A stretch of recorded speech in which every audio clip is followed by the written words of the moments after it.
প্রতিটা ক্লিকে ক্লিকে ঠিক এই রকম আপনারা সব ধরনের প্রিমিয়াম ফটো এডিটিং করতে পারবেন একদম ফ্রিতে, কোনো ধরনের পেইড করতে হবে না।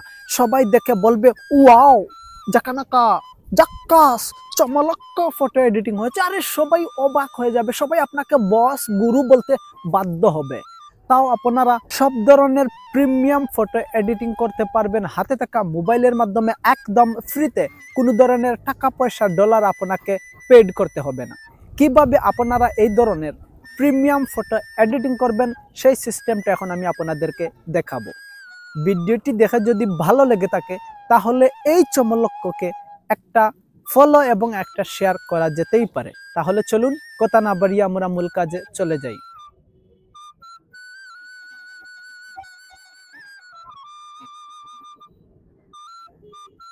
এরকম প্রিমিয়াম ফটো ফ্রিতে এডিটিং করার জন্য আমাদেরকে ছোট্ট একটা অ্যাপস ইনস্টল করতে হবে। চলে যেতে হবে প্লে স্টোরে। এই যে দেখেন প্লে স্টোর, আমি প্লে স্টোরের উপর একটা ক্লিক করলাম। তারপর এরকম একটা ইন্টারফেস আপনাদের সামনে শো করবে। আপনারা উপরে অথবা নিচে সার্চ বক্স দেখতে পারবেন, সার্চ বক্সের উপর একটা ক্লিক করবেন। তারপর এখানে লিখবেন পকেকাট। এই যে দেখেন প্রিয় দর্শক, লেখার সাথে সাথে আমাকে সাজেস্ট করেছে, এটার উপর একটা ক্লিক করবেন। তারপর আপনাদের সামনে কাঙ্ক্ষিত অ্যাপ্লিকেশনটি চলে আসবে। এই যে দেখেন লোগোটি আপনারা ভালো করে দেখে রাখেন। এই লোগোটি দেখে আপনারা অ্যাপসটি ইনস্টল করে নেবেন। আমি অ্যাপসটি ইনস্টল করে নিচ্ছি। ইনস্টল হওয়া শেষে এর সেটিংস নিয়ে বিস্তারিত আলোচনা করব।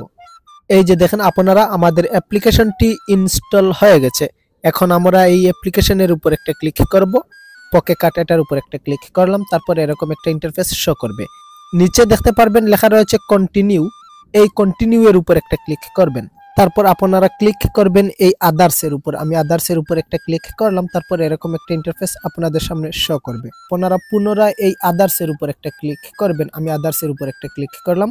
তারপর এই কন্টিনিউ এর উপর একটা ক্লিক করবেন। পুনরায় কন্টিনিউ এর উপর একটা ক্লিক করবেন।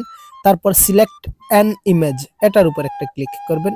এই যে দেখেন সিলেক্ট অ্যান ইমেজ এটার উপর একটা ক্লিক করলাম। যত ধরনের পারমিশন চাইবে আপনারা পারমিশন দিয়ে দিবেন। এখান থেকে আপনি আপনার কাঙ্ক্ষিত ইমেজটি সিলেক্ট করে নেবেন।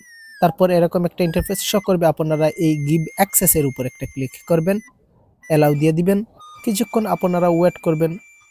তারপর এরকম একটা ইন্টারফেস শো করবে। আপনারা পুনরায় এই গো টু এডিট এটার উপর একটা ক্লিক করবেন। আমি এটার উপর একটা ক্লিক করলাম। তারপর একটা অ্যাড আসবে। আপনারা এই উপরে ক্রস দেখতে পারবেন, এই ক্রসের উপর ক্লিক করবেন। তারপর এরকম একটা ইন্টারফেস আপনাদের সামনে শো করবে। আপনারা দেখতে পারবেন এখানে এআই ব্যাকগ্রাউন্ড লেখা রয়েছে, এটার উপর একটা ক্লিক করবেন। তারপর নিচে দেখতে পারবেন লেখা রয়েছে কাস্টম এআই ব্যাকগ্রাউন্ড, এটার উপর একটা ক্লিক করবেন। এখানে আপনাকে ইংরেজিতে লিখতে হবে আপনি কোন ধরনের ব্যাকগ্রাউন্ড চাইতেছেন, সেটা ইংরেজিতে লিখে দিবেন। আমি লিখে নিচ্ছি। লেখা শেষে আপনারা ক্লিক করবেন এই জেনারেট এটার উপর একটা ক্লিক করবেন। আমি জেনারেটের উপর একটা ক্লিক করলাম। তারপর এখান থেকে আপনাকে জিমেইল দিয়ে সাইন ইন করে নিতে হবে। গুগল অ্যাকাউন্ট দেওয়া শেষে অর্থাৎ সাইন ইন করা শেষে আপনারা এই টিকমার্কের উপর ক্লিক করবেন। টিকমার্কের উপর একটা ক্লিক করলাম। এই যে দেখেন কত সুন্দর এআই আমাকে ফটোর ব্যাকগ্রাউন্ড চেঞ্জ করে দিল। একটুকু ফেসের কোনো প্রবলেম হয়নি। আপনারা নিশ্চয়ই দেখতে পাচ্ছেন এই ছবিগুলা হচ্ছে আনব্লার এবং নিচের যে ছবিগুলা দেখতে পাচ্ছেন এই ছবিগুলা হচ্ছে ব্লার। আপনারা দেখতে পাচ্ছেন কত সুন্দর কিউট লাগতেছে মেয়েটির ছবিটাকে। এই ছবিগুলা গ্যালারিতে নেওয়ার জন্য আপনারা উপরে দেখতে পারবেন ডাউনলোডের একটি অপশন রয়েছে, এটার উপর একটা ক্লিক করবেন। যদি ক্লিক করেন তারপর এখান থেকে আপনারা মার্ক করে নেবেন যেই ছবিগুলা ডাউনলোড করতে চাইতেছেন। মার্ক করে নিলাম। মার্ক করার পর এই যে দেখেন নিচে লেখা রয়েছে সেভ, এই সেভের উপর একটা ক্লিক করবেন। একটা কপি আপনাদের গ্যালারিতে সেভ হয়ে যাবে।